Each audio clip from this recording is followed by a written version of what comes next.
La voz de mi padre atravesó el silencio de la cocina. Cada palabra, un arma cuidadosamente afilada. Todo ese potencial. ¿Y para qué? Un trabajo administrativo sin futuro. No solo me fallaste a mí, le fallaste a tu país. Mantuve la mirada fija en el café negro de mi taza, mi reflejo ondulando en la superficie. Había aprendido hacía mucho que la quietud era la única defensa que funcionaba. Entonces, afuera empezó un ruido sordo, un sonido completamente ajeno a esta tranquila calle suburbana. Se convirtió en el ronroneo de motores pesados y 4 Suburbans negro mate se detuvieron frente a nuestra casa con silenciosa precisión militar. La puerta principal se abrió sin llamar. Un hombre al que conocía bien, el comandante Seal Thorne, entró. Vestía ropa de civil discreta, pero emanaba un aura de autoridad absoluta que hacía que la habitación pareciera pequeña. Sus ojos recorrieron la cocina, pasaron por encima de mi atónito padre como si fuera un mueble y se fijaron en los míos. No hubo saludo ni preámbulo, solo la misión. Oráculo, tenemos un problema. La operación Anochecer está comprometida. Te necesitamos ahora. Mi padre se quedó boquiabierto. El insulto que acababa de lanzar aún flotaba en el aire entre nosotros. Todo empezó 2 días antes, en la cena de aniversario de mis padres. Mi padre, Robert, un coronel retirado del ejército que creía que el valor de una persona se medía en honores y condecoraciones, estaba presidiendo la corte. Le encantaba el público y estaba en su salsa, contando historias de su propio servicio mientras lamentaba el camino que habían tomado sus hijos. El tema, como solía ocurrir, giró hacia mí. Habló de mi misteriosa salida de la Academia Naval hace años, no como un recuerdo, sino como una herida abierta. Fue la gran decepción de su vida, una mancha en el legado que con tanto esmero había construido. Levantó su copa con un suspiro performativo escapando de sus labios. «Pero no me he dado por vencido con ella», anunció a la mesa. He estado haciendo algunas llamadas, moviendo hilos con viejos contactos en el Pentágono. Vamos a encontrarle un trabajo de verdad con futuro, algo de lo que pueda estar orgullosa. Mi sonrisa permaneció congelada en mi rostro, pero por dentro me invadió un terror gélido. No se trataba solo del familiar aguijón de su desaprobación. Fue una violación catastrófica del protocolo. La advertencia de mi supervisor resonó en mi mente. Las consultas no autorizadas, incluso de familiares, activarían alertas de seguridad que podrían desentrañarlo todo. Creía que intentaba arreglar mi vida. No tenía ni idea de que estaba a punto de revelar una operación de inteligencia multimillonaria y provocar la muerte de una docena de operadores. Para entender por qué un comandante SEAL tuvo que sacarme personalmente de la cocina de mis padres, hay que comprender las 2 vidas que vivía. Para mi familia, mi vida tenía 2 capítulos distintos antes de Annapolis y el gran fracaso. Recuerdo el día que volví a casa. El largo y silencioso viaje desde la academia, el aire en el coche impregnado de una decepción tan pesada que apenas podía respirar. Mi padre no gritó. No se enfureció. Hizo algo mucho peor. Al entrar en la entrada, apagó el motor, miró al frente a través del parabrisas y dijo: «En mi época, siempre llegábamos hasta el final». No fue una acusación. Fue un juicio final. A partir de ese momento, mi partida no fue una decisión complicada ni confidencial. Fue un profundo fracaso personal, una mancha en su honor. Esa simple frase se convirtió en la base de mi nueva identidad. Yo era la hija que no daba la talla, la que había recibido el billete dorado y lo había desperdiciado. Mi vida se convirtió en una historia de fantasmas contada en voz baja en las reuniones familiares. Mientras tanto, mi hermano menor, Alex, un gerente de marketing junior que vestía su ambición como un traje a medida, se convirtió en el héroe de la narrativa familiar. Su camino fue sencillo, comprensible y, lo más importante, visible. Cuando consiguió un pequeño ascenso, un pequeño escalón en la jerarquía corporativa, mis padres organizaron una cena suntuosa en uno de esos restaurantes donde los menús no tienen precio. Los vi brindar por su éxito con champán caro. El rostro de mi padre resplandecía con un orgullo que yo nunca me había ganado. Vi el fantasma del campamento de programación al que quería asistir, porque no podían permitirse el coche destartalado que conduje durante la universidad, mientras que el suyo era nuevo. Todo titilaba a la luz de las velas. Más tarde esa noche, alguien me preguntó amablemente por mi trabajo. Les di la respuesta vaga y sobria de siempre. Soy analista de datos del Departamento de Defensa. Es interesante. Las palabras fueron respondidas con los mismos asentimientos ausentes de siempre. Unos cuantos, ¡ah, qué bien!, antes de que la conversación volviera inmediatamente a la brillante nueva estrategia de marketing de Alex para una marca regional de refrescos. Había dejado de ser una persona y me había convertido en un callejón sin salida para la conversación. No podían saber que mientras celebraban la campaña de refrescos de Alex, yo analizaba las evaluaciones de amenazas para una operación que determinaría el destino de toda una región. Mi otra vida, mi vida real, transcurría en un mundo que ni siquiera podían imaginar. Existía dentro de una instalación de información compartimentada y sensible, un esquife, un lugar sin ventanas y con más seguridad que la bóveda de un banco. La única luz provenía del frío resplandor azul de una pared de monitores, y el único sonido era el zumbido constante y silencioso de los servidores que procesaban cantidades inimaginables de datos. En esa sala, yo no era el fracaso familiar, era Oracle. No había condescendencia ni palmaditas en la cabeza, solo existía la misión y el profundo y silencioso respeto de quienes dependían de mí. Mi superior directo era un hombre llamado Marcus, un agente civil de ojos cansados que había visto demasiado, pero cuya fe en el trabajo era absoluta. Nunca le importó mi pasado. Solo le importaba mi análisis, confiaba ciegamente en mis instintos, y en esa habitación estéril y silenciosa, su confianza era la única validación que necesitaba. Recuerdo una noche en que la tensión era una presencia física en la sala. El equipo del comandante Thorne estaba sobre el terreno en el Hindu Kush, avanzando hacia un objetivo de gran valor. Mi trabajo era ser sus ojos, su ángel guardián, analizando señales, inteligencia y señales satelitales para ver los peligros que ellos no podían ver. De repente, los flujos de datos se volvieron caóticos. La señal de nuestro dispositivo integrado se cortó. Todo parecía indicar una emboscada, pero la imagen térmica del satélite no mostraba nada. Era un fantasma. La voz de Thorne llegó a través de mis auriculares, tranquila y firme, pero podía oír la tensión subyacente. Oráculo, ¿qué ves? Vi una contradicción, una imposibilidad en los datos que no tenía sentido. A menos que el enemigo estuviera usando el entorno como cobertura, el equipo de Thorne se acerca a la zona de aterrizaje. No tengo señal clara del activo, dije con mi propia voz. Una orden baja. Reasigna a Sentinel-4 para que me consiga una superposición térmica. Ahora necesito confirmar el paquete de amenaza antes de que lo filtren. Los nuevos datos llegaron, y lo vi. Una sutil diferencia de temperatura en una formación rocosa que no era natural. Estaban escondidos en la montaña. Hice la llamada, desviando al equipo y exponiendo la emboscada momentos antes de que se encontraran con una masacre. Salvé 12 vidas esa noche con una decisión instantánea. Más tarde esa semana, mi madre, Carol, una mujer que consideraba la armonía familiar como un frágil cristal que podría romperse en cualquier momento, me encontró en la cocina. Intentaba calmar la tensión que aún persistía tras la cena. Me puso una mano en el brazo, un toque ligero y vacilante. «Ya sabes cómo es tu padre», susurró como si eso lo explicara todo. «Su servicio fue toda su vida. Solo quería eso para ti. En el fondo, está orgulloso de ti». Pero sabía que no era cierto. No estaba orgulloso de mí. Estaba orgulloso de una idea de mí que había muerto el día que me fui de Annapolis.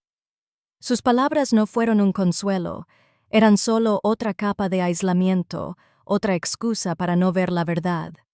Vivían en un mundo de ascensos y placas, yo vivía en un mundo de consecuencias y recuentos de cadáveres. Durante años mantuve esos mundos separados. Pero el orgullo de mi padre estaba a punto de crear un problema que solo mi autoridad podía resolver. Al salir de casa de mis padres después de aquella cena, algo dentro de mí había cambiado. Los sentimientos habituales, la frustración, el dolor silencioso de ser tan profundamente incomprendido seguían ahí, pero ahora estaban eclipsados por una fría y clara sensación de alarma. La intromisión desacertada de mi padre ya no era un simple drama familiar, era una amenaza directa a la seguridad operativa. En mi mundo, no se razona con una amenaza, se contiene. No podía simplemente sentarme con él y explicarle. ¿Cómo podía un hombre que me veía como un burócrata fracasado comprender la gravedad de comprometer una red de inteligencia encubierta? No se trataba de venganza. La venganza es un acto emocional y caótico. Esta fue una corrección estratégica. De vuelta en el anonimato estéril de mi apartamento, inicié una llamada segura con mi contacto, Marcus. No había emoción en mi voz cuando respondió. No me quejé de mi padre ni me desahogué por los años que me habían ignorado. Presenté una denuncia formal, con palabras precisas y objetivas, como si estuviera describiendo un activo extranjero, no a mi propia familia. Me encuentro en una situación de compromiso involuntario por parte de un agente nacional no hostil. Declaré que sus acciones están creando una vulnerabilidad significativa en la OBC. Solicité formalmente la activación de un protocolo poco utilizado, una sesión informativa sobre contactos nacionales. Era una herramienta de último recurso, una intervención formal de un elemento de mando para inculcarle a un civil la importancia vital de su silencio y su no inferencia. La estrategia debía ser impecable. No podía ser una simple advertencia. Debía ser una recalibración completa de la realidad de mi padre. Precisé la hora y el lugar del informe. Sabía exactamente dónde estaría y la actitud condescendiente que adoptaría. Y entonces hice la petición más crucial. El oficial en funciones tenía que ser el comandante Thorne. Mi padre, el coronel retirado, podía despedir a un burócrata civil, pero no podía despedir al comandante de un equipo SEAL de primer nivel. La presencia de Thorne no sería solo una sugerencia, sería una demostración de autoridad innegable e irrefutable. En el canal encriptado, la respuesta de Marcus llegó unos minutos después. Una sola palabra: aprobado. El sistema al que servía ahora estaba siendo utilizado para protegerse, y al hacerlo, finalmente hablaría por mí. Mi padre solo respetaba una cosa: la cadena de mando, así que arreglé que le hiciera una visita a domicilio. No tenía ni idea de que su desafortunado intento de ayudarme acababa de ponerlo en el radar del Comando de Guerra Especial Naval. La escena le resultaba asfixiantemente familiar. Estábamos de nuevo en la cocina, con los suelos de linoleum reluciendo bajo unas luces que parecían demasiado brillantes. El aire estaba cargado de resentimientos no expresados, un silencio roto solo por el tic-tac del reloj y el monólogo constante y monótono de mi padre. Estaba dirigiendo su discurso hacia mi falta de ambición, ya en su 10º minuto. Habló del legado, del deber, del apellido familiar, de todo lo que sentía que yo había manchado personalmente. Mi madre estaba ocupada en el fregadero, de espaldas a la tensión, mientras mi hermano miraba fijamente su teléfono, deseando estar en cualquier otro lugar. Me senté a la mesa, con las manos en torno a una taza fría, y mi rostro era una máscara de neutralidad práctica. Había capeado esta tormenta cientos de veces. Su voz se alzó con indignación. No es solo el desperdicio de talento, Eva, es la absoluta indiferencia. Podrías haber sido una líder, una comandante. En cambio, te dedicas a barajar papeles en algún rincón olvidado de Washington, D.C. Hizo un gesto de desdén, como si despidiera mi existencia. Justo en ese momento, cuando estaba a punto de dar su habitual argumento final sobre mi fracaso al país, se abrió la puerta. El sonido no fue fuerte, pero fue tan definitivo, que las palabras de mi padre se le quedaron atascadas en la garganta. El comandante Thorne entró en la habitación y la atmósfera cambió por completo. No portaba un arma, no vestía uniforme, pero su presencia era un acontecimiento. Irradiaba una autoridad serena y letal que hacía que la ira performativa de mi padre pareciera una rabieta infantil. La mirada de Thorne me encontró al instante, y el tenso drama familiar se evaporó, reemplazado por la fría y clara realidad de mi otro mundo. «Oráculo, coge tu mochila», dijo, con una voz que cortaba el silencio. Ruedas en 5. El nombre, mi verdadero nombre en cierto modo, flotaba en el aire. Mi madre se apartó del lavabo, con el rostro desorientado. Mi padre, balbuceando, finalmente encontró su voz, su autoridad en su propia casa, desafiada por primera vez en su vida. «¿Quién demonios eres?», preguntó, dando un paso al frente. «No puedes entrar aquí sin más. Es mi hija. Es una burócrata de GS7. Pronunció el título como si fuera una enfermedad, la prueba definitiva de mi fracaso. Thorne ni siquiera lo miró. Su atención se centró exclusivamente en mí. «Las averiguaciones de tu padre han activado una alerta de seguridad», declaró. «Un simple informe de hechos. ¿Está comprometido el activo?» La pregunta era solo para mí, una conversación para la que mi padre no estaba autorizado. Sostuve la mirada de Thorne con mi propia voz firme y baja. «Negativo. El contacto está contenido. Contenido. En eso se había convertido mi padre, en un problema que gestionar. Solo después de terminar nuestro intercambio, después de confirmar mi estado, Thorne finalmente se giró para mirar a mi padre. Sus ojos eran como astillas de hielo, no alzó la voz. No le hacía falta. «Coronel», empezó. El uso del rango de retirado era a la vez una señal de respeto y un agudo recordatorio del mundo que ambos habitaban, pero a niveles muy diferentes. «Su hija no es una GS7», dijo Thorne, con palabras lentas y deliberadas, cada una impactando con la fuerza de un martillazo.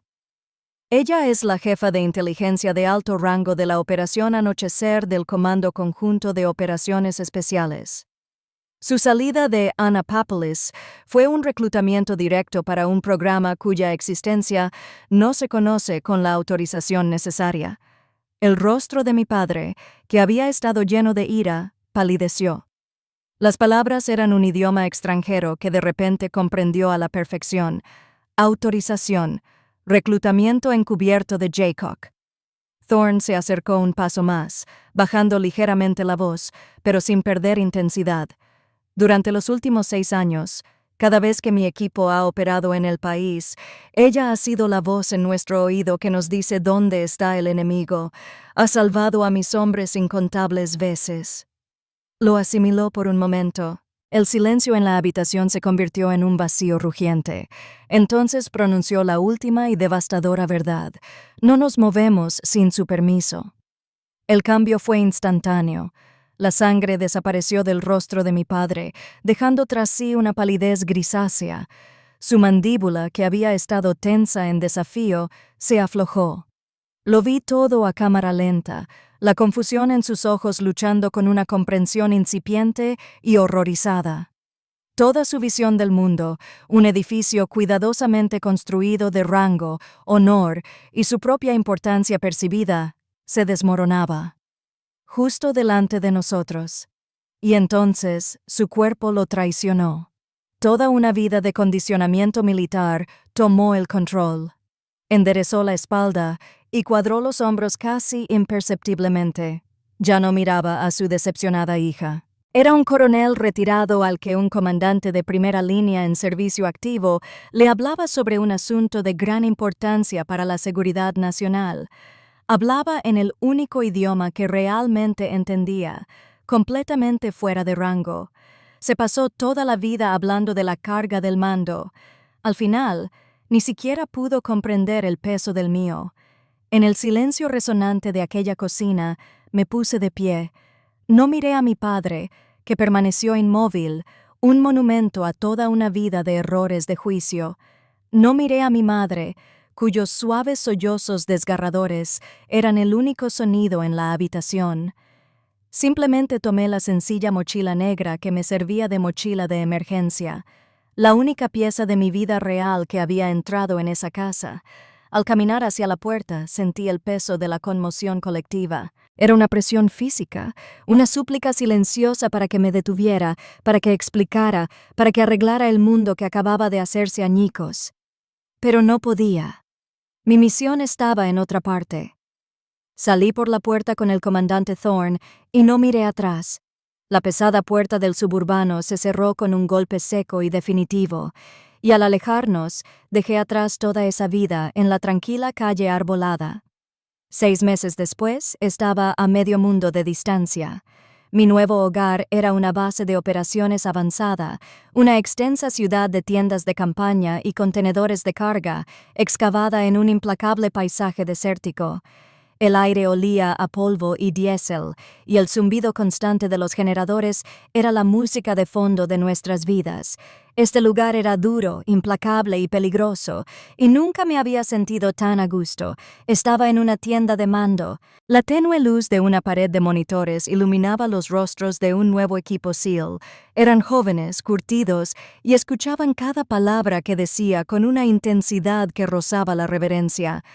Les explicaba un complejo plan de infiltración, señalando mapas digitales y superposiciones satelitales con voz tranquila y segura.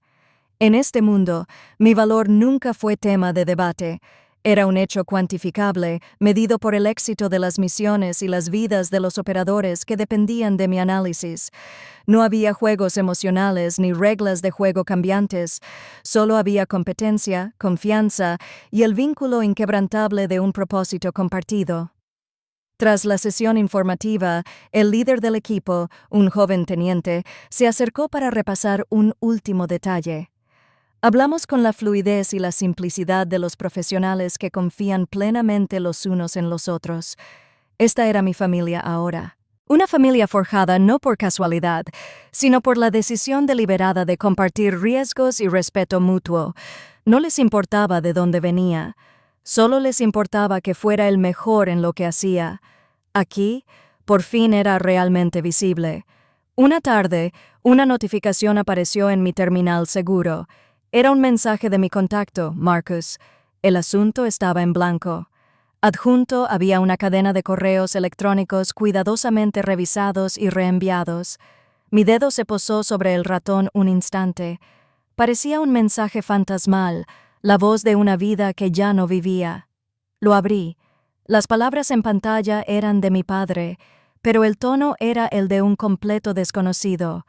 Era un mensaje incoherente, humilde y dolorosamente confuso. Escribió sobre cómo se había equivocado, cómo no podía dormir, cómo había pasado semanas intentando comprender la persona en la que me había convertido. Dijo que estaba orgulloso, más orgulloso que nunca de nada en su vida. El mensaje terminaba con una pregunta desesperada. ¿Estarás en casa para Navidad? Leí el correo 2 veces. Las palabras que años atrás habría dado cualquier cosa por escuchar ahora se sentían distantes. Cayeron sin impacto. No sentí ira, ni satisfacción, ni compasión. Solo había una conclusión serena y serena. Estaba orgulloso de Oráculo. Sentía admiración por la mujer que inspiraba el respeto de las focas, pero nunca había aprendido a amar simplemente a su hija, la chica tranquila que se sentaba a la mesa de su cocina. Su disculpa era por un desconocido que acababa de conocer. Respiré hondo. El aire seco del desierto me llenó los pulmones. Mi paz ya no le pertenecía. Mis dedos se movieron por el teclado, escribiendo una respuesta breve y profesional. Mis funciones actuales son indefinidas. Me pondré en contacto cuando mi ritmo operativo lo permita. Pulsé enviar y luego archivé todo el hilo. Volví al mapa táctico brillante en mi pantalla. Mi trabajo me esperaba. Mi padre me dijo que le fallé a mi país. La verdad es que, para servir a mi país, tuve que ser un fracaso como su hija. Algunas misiones requieren dejarlo todo. Si alguna vez tuviste que construir tu propio legado cuando el que te ofrecieron no fue suficiente, comparte tu historia en los comentarios. En esta comunidad, tu experiencia siempre será reconocida.